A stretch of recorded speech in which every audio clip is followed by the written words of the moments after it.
안녕하세요. 한 주 모든 청취자님들 건강하시고 평안하시기를 바랍니다. 네, 가정에서 일터에서 모두 바쁘셨겠지만 지난 한 주도 하나님과 동행한 삶이 되셨길 바랍니다. 네, 장로님 마켓에 가실 때 요즘 마스크 착용하시지요? 네, 착용합니다. 어제 저도 마켓에 잠깐 갔었는데 모든 사람들이 마스크를 착용하고 마켓 입구에서는 소독도 하고 일회용 장갑을 하나씩 다 나눠주더라고요. 불편하지만 그래도 건강을 위해서 착용을 했습니다. 우리 모두 청취자님 그리고 성도님들도 요즘 많이 불편하고 힘들겠지만 이 어려운 코로나 바이러스 상황을 계시는 곳에서 잘 이겨내시고 건강하시길 바랍니다. 이번 우리가 겪는 이번 코로나 바이러스 상황은 아마도 전 세계적으로 마음 아픈 역사가 되지 않을까요? 네, 맞습니다.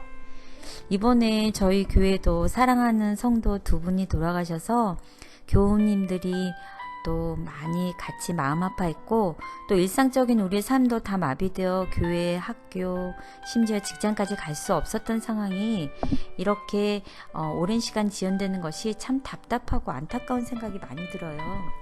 네, 맞습니다. 우리 모두가 이 일들을 위해 더 많이 기도하고 회복되길 바랍니다.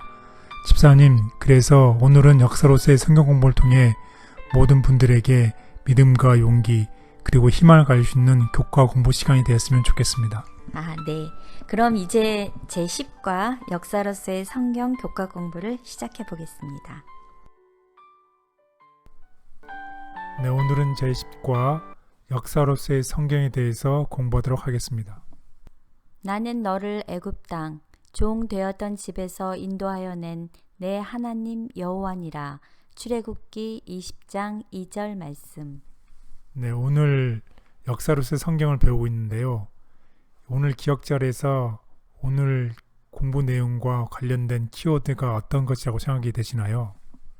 인도, 하나님. 네, 맞습니다. 과거에 우리를 인도하여 낸 하나님 여호와니라가 오늘의 키워드가 되겠습니다. 그럼 오늘 역사로 성경의 개요에 대해서 한번 보도록 하겠습니다. 태초에 하나님이 천지를 창조하셨고 현재 오늘 2020년에 우리가 살아가고 있습니다. 그리고 우리가 앞으로 있을 재림, 회복의 날을 기다리고 있습니다. 성경으로서의 역사는 과거의 역사를 오늘 공부를 하도록 하겠습니다. 그리고 다음 시간에는 미래에 대한 예언을 공부하도록 하겠습니다. 18세기 말 고등비평위에서 성경의 연대, 사건, 인물들에 대해서 불신하기 시작했습니다. 그리스도인들은 침묵하였지만 이 돌들이 소리를 지르기 시작을 했습니다. 다시 말하면 그리스도인들이 할 수 없는 것을 고고학을 통해서 성경에 기록된 사건이나 인물들이 정확하게 맞다는 것이 증명되기 시작했다는 것입니다. 한번 역사 중심으로서의 오늘 공부 내용을 알아보도록 하겠습니다.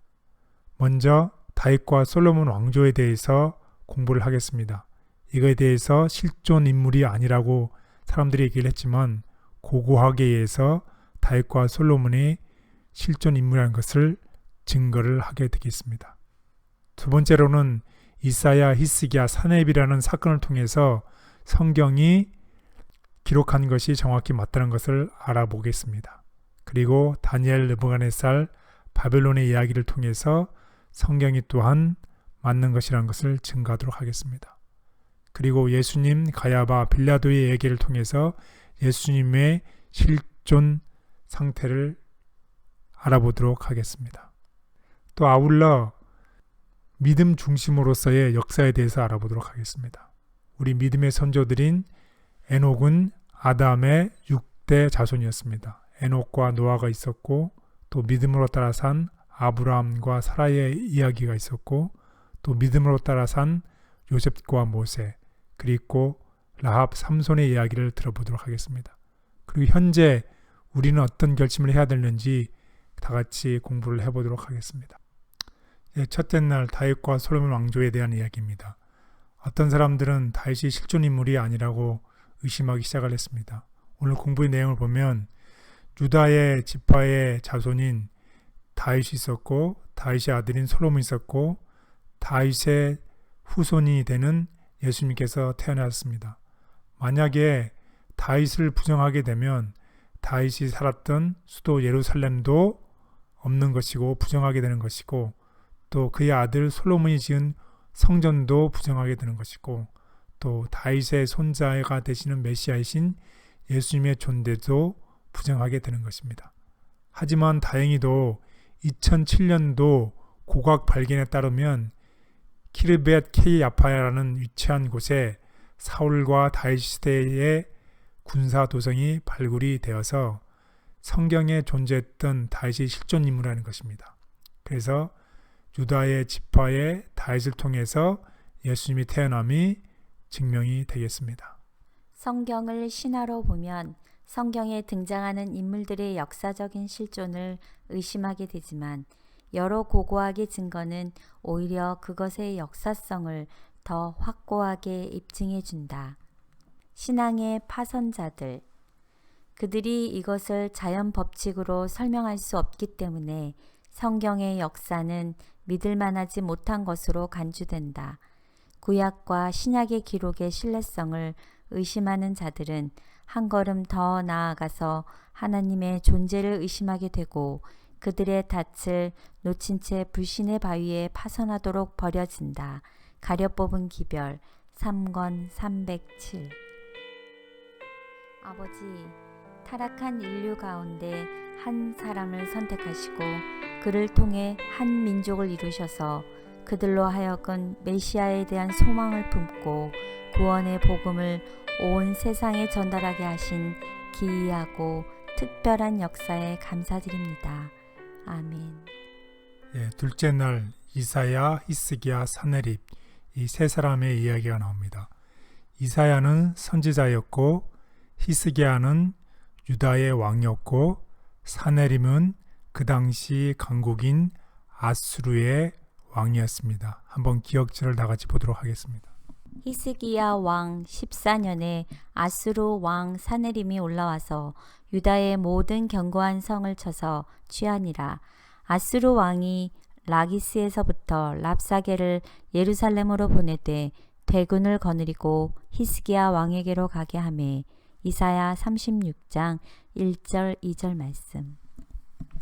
그 당시 선지자인 이사야의 기록에 의하면 아수르 왕이 유다 왕을 정복하려 하는 일이 나옵니다. 다시 말씀을 드리면 사네립은 아수르 왕이었고 히스기야는 유다의 왕이었었고 성경에 따르면 기원전 701년에 유다를 정벌하러 사네립이 출발합니다.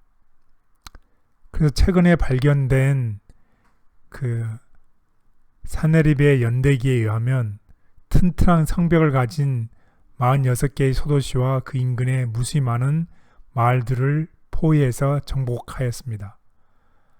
또 예루살렘을 포위했지만 이상하게도 예루살렘은 멸망당하지 않았고 예루살렘에 파괴되었다는 묘사도 포로를 잡아갔다는 기사도 없습니다. 참 희한한 일이죠. 예루살렘을 정복하러 간 아수르 왕의 기록에 의하면 포위는 했지만 예루살렘에 털끝만치도 어떤 터치도 하지 않고 돌아갔다는 것입니다. 모두 다 의아하게 생각했습니다. 하지만 성경에서는 그 답이 있습니다. 성경에 따르면 여호와의 천사가 예루살렘을 구원함으로써 그 포위는 하루 만에 끝난 이야기가 나옵니다. 하나님은 아수리아의 침공 행위를 보셨고 히스기야 왕의 기도를 들으셨고 그래서 예루살렘을 구원하셨습니다. 하나님은 역사 속에서 행동하시는 모습을 보여주신 것입니다. 마찬가지로 오늘 우리가 살아가는 이 시대에 우리가 기도하면 하나님께서는 우리의 기도를 들으시고 우리를 위해서 행동하신다는 것을 보여주는 예가 되겠습니다. 아시리아 왕 사네림의 유다 침공은 역사적인 사실이며 니느웨에서 발견된 유적에 따르면 그는 성경의 기록처럼 라기스 정복만을 자랑했다. 성경 역사를 불신하게 되는 이유. 가장 위대한 정신을 가진 자들도 하나님의 말씀으로 지도되지 않으면 과학과 계시와의 관계를 탐구하고자 하는 그들의 시도에서 혼란에 빠진다. 창조주와 그분의 업적을 그들은 이해할 수 없다. 그리하여 이런 것들이 천연의 법칙으로 설명될 수 없다는 이유로 성경의 역사는 믿을 수 없는 것으로 선포된다. 교회 증언 8권 257. 그 옛날 아버지의 이름을 두신 예루살렘을 지키신 것처럼 지금 우리 교회도 지켜주시기를 간절히 빕니다. 원수는 우리를 무너뜨리려고 하나 아버지께서 우리와 함께 계심을 나타내 보여주시옵소서. 아멘. 네, 셋째 날 다니엘, 느부갓네살, 바벨론 이야기입니다. 다니엘은 선지자였고 느부갓네살은 바벨론의 왕이었습니다. 한번 기억절을 보시죠. 그러므로 지금 나 느부갓네살은 하늘의 왕을 찬양하며 친송하며 경배하노니 그의 일이 다 진실하고 그의 행하심이 의로우심으로 교만하게 행하는 자를 그가 능히 낮추심이라. 다니엘서 4장 37절 말씀. 네, 감사합니다.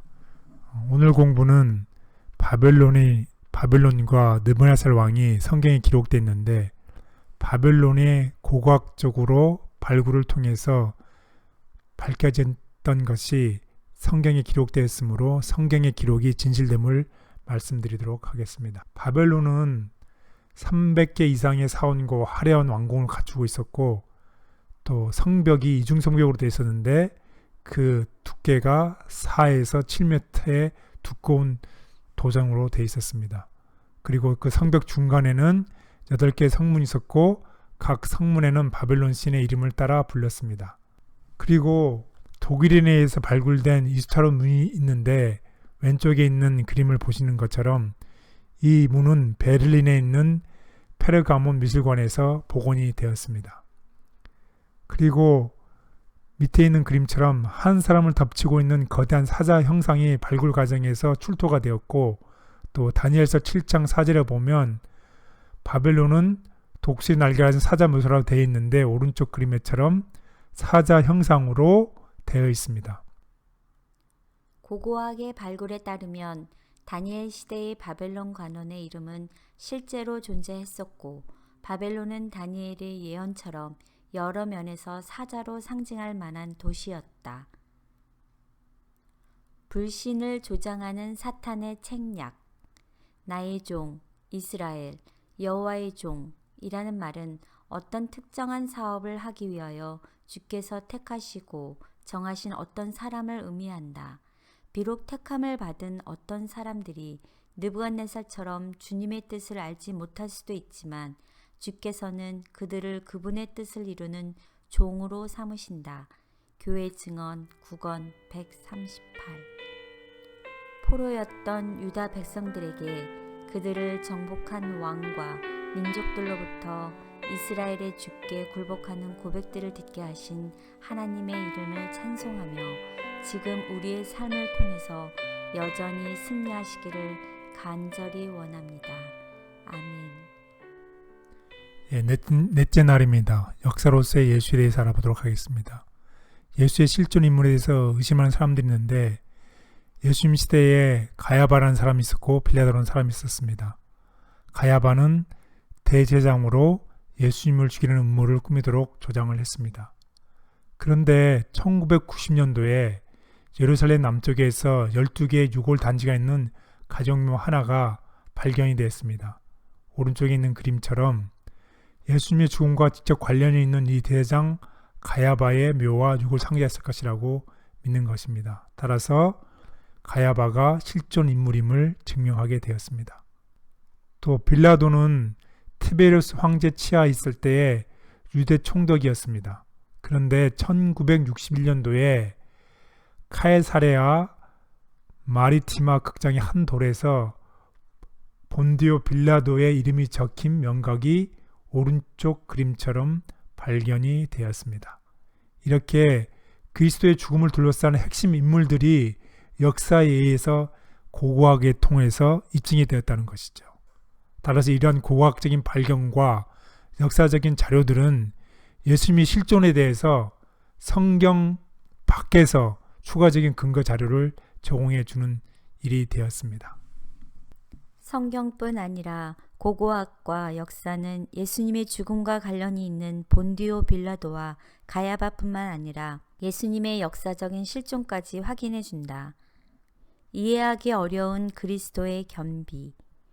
인간이신 예수 그리스도의 겸비는 인간의 정신으로 이해하기 어려운 것이다.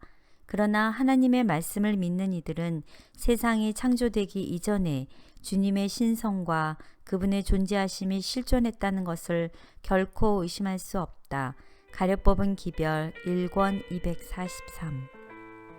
가장 낮은 신분으로 오셔서 역사가들의 기록과 수많은 이들의 경험과 기억 속에 살아계시고 지금까지 헤아릴 수 없이 많은 가마를 두시는 예수님을 찬양하며 주님의 살아계심을 믿고 의지합니다. 아멘. 네, 다섯째 날 믿음과 역사입니다. 집사님, 넷째 날까지 우리가 공부를 했는데요. 성경을 어떤 관점에서 지금까지 공부를 했다고 생각을 하시나요? 고고학에 발견된 그 발굴 이야기해 주셨고, 그 다음에 역사 중심으로 그 다니엘, 그 다음에 왕들의 이야기를 해주셨습니다. 네, 맞습니다.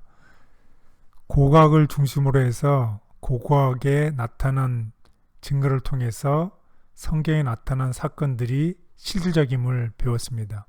그래서 특별히 우리가 왕들에 대해서 배웠습니다. 왕과 선지자들의 이야기들을 통해서, 다시 말하면 사건과 인물을 통해서 성경에 나와 있는 역사와 인물이 실존 인물이고 사실이었음을 배웠습니다. 오늘 다섯 번째 날 믿음과 역사에서는 좀 관점을 달리해서 인물 중심의, 혹은 다른 말로 하면 믿음 중심의 역사를 배우도록 하겠습니다. 여기 보이시는 것처럼 에녹은 아담의 6대 손자입니다. 믿음으로 살았던 에녹이 있었고, 노아가 있었고, 아브라함, 사라, 요셉, 모세, 라합, 삼손의 이야기를 배우도록 하겠습니다. 그리고 또 아울러 과거에 믿음으로 살았던 우리 선조들처럼 현재 오늘 우리는 어떻게 믿음으로 살아야 될지도 한번 공부를 해보도록 하겠습니다. 자, 에녹은 믿음으로 하나님을 기쁘시게 하는 자를 하는 증거를 받았습니다. 노아는 믿음으로 방주를 준비함으로써 세상을 정죄하고 믿음을 따르는 의의 상속자가 되었습니다. 네, 아브라함은 믿음으로 부르심을 받았을 때에 하나님의 말씀에 순종해서 앞으로 어디로 갈지 모르지만 장래 욥을 받을 땅에 나아갔습니다. 나이가 많은 사라는 단산하였으나 믿음으로 잉태할 수 있는 힘을 얻었습니다. 예, 요셉은 믿음으로 이스라엘 자손들이 떠날 것을 말하고 또 자기 뼈를 의탁했습니다. 모세는 믿음으로 잠시 죄악의 낙을 누리는 것보다 하나님의 백성과 함께 고난받기를 선택했습니다. 예, 믿음으로 라합은 정탐꾼을 평안히 영접하여 순종하지 아니한 자와 함께 멸망을 당하지 않았습니다. 삼손은 믿음으로 용감하게 되어 이방 사람들의 진을 물리쳤습니다. 예, 우리의 선조들은 다 이렇게 믿음으로 따라 살았습니다. 오늘 나를 살아가는 우리 집사님은 어떤 믿음으로 무엇을 하실 생각이신가요? 저요? 네. 나 이승아는 믿음으로 앞으로 가족 공부를 열심히 하겠습니다. 예, 좋은 결심이시네요. 네. 과거의 믿음의 영웅들이 그랬듯이 믿음의 선택은 현재와 미래의 세대뿐 아니라 역사에도 큰 영향을 미친다. 의심과 불신은 하나님께 욕을 돌림. 우리는 눈에 보이는 것들은 믿으면서도 하나님의 말씀 중에 있는 우리에게 주신 귀중한 허락들은 깨닫지 못한다. 하나님께서 말씀하신 것을 불신하며 주님께서 우리에게 진심을 보이시는지 아니면 우리를 속이시는지 의심하는 것을 보이는 것보다 하나님께 더 욕 돌리는 것은 없다. 가려 뽑은 기별 1권 350.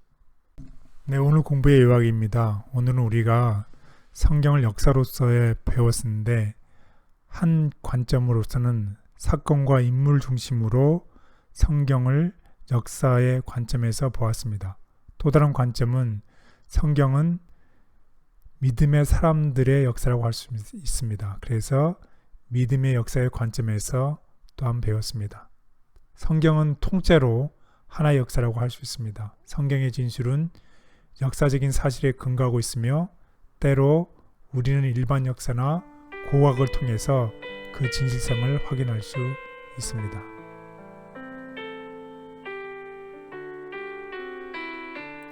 오늘은 역사로서의 성경을 공부했습니다. 고고학과 일반 역사를 통해 성경이 정말 역사적인 사실에 근거한 분명한 기별임을 알게 되었습니다. 성경 속 믿음의 인물 노아는 자신의 경험과 이성보다 하나님의 말씀을 신뢰했기 때문에 믿음으로 방주를 지었습니다. 비가 내린 적이 없었기 때문에 인간의 경험과 논리대로라면 홍수는 터무니없는 이야기였습니다. 그러나 노아는 하나님께 순종하였고 그래서 인류는 생존할 수 있었습니다. 아브라함은 당대의 가장 수준 높은 도시였던 남부 메소포타미아의 우르 땅을 떠나 하나님이 어디로 인도하실지는 모르는 채 앞으로 나아갔습니다. 그러나 그는 하나님의 말씀에 따라 행동하기로 결정했습니다. 모세는 당시의 가장 강성한 나라인 애굽의 왕이 되기보다 하나님의 백성을 약속의 땅으로 인도하는 목자가 되기로 선택했습니다. 그는 불타는 떨기나무에서 부르시는 전능자의 음성을 신뢰하였습니다. 라합은 하나님의 구원의 소식을 신뢰하고 정탐꾼을 숨겨줌으로써 예수님의 조상이 되었습니다.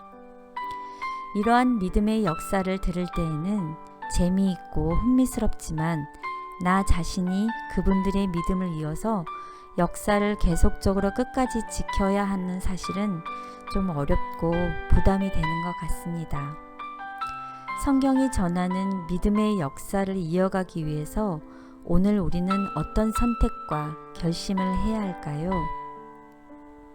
믿음의 선조들이 어렵고 힘든 모든 일들을 믿음의 행동을 할 수 있었던 이유는 모두 하나님의 말씀을 의지함에 비롯되었습니다. 그러니 우리가 어렵고 부담이 될지라도 용기와 믿음을 가지고 우리도 매일 하나님의 말씀을 의지하여 믿음의 행동, 믿음의 역사를 만들기를 바랍니다. 그래서 오늘 저는 나 이승아는 믿음으로 모든 삶을 하나님께 맡기고 복음 전도에 힘썼더라 라는 믿음의 역사 문장을 만들어 보았습니다. 오늘 이 시간 우리 모든 청취자님 그리고 성도님들도 한번 자신만의 역사 문장을 만들어 큰 소리로 읽어보시지 않겠어요? 나 누구누구는. 여러분의 위대한 역사 문장을 가지고 매일 하루하루의 삶 속에서 믿음의 역사가 계속적으로 일어나기를 간절히 바랍니다. 샬롬. 아버지, 저도 중요한 문제를 앞두고 믿음의 결정을 내렸던 선조들의 본을 따르고 싶습니다.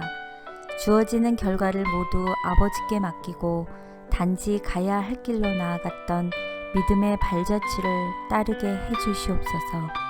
아멘.